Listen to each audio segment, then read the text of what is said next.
Political party structures cannot use women as just, women that are part of an organization or part of a movement. They have to be at the forefront of running most of these structures. They have to be at the forefront of decision making. So if we see them making decisions, if we see they are safe in the spaces where they are making these decisions and they are put to the forefront, we feel that in terms of representation, that is a thing that can be achieved. And if it's achieved from there, we feel more women will be able to step forward and run for presidency. Secondly, there have to be reforms in both the legal and the electoral processes.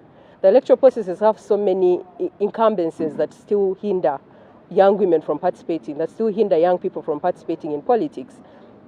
The high nomination fees, very many structural barriers.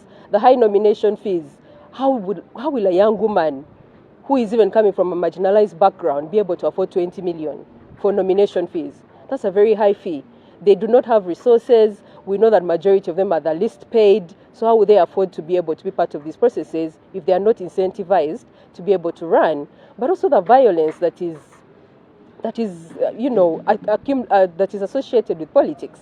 A lot of women, especially young women, look at what happens to several women who run, and they decide for themselves that that's not a space they want to be associated with.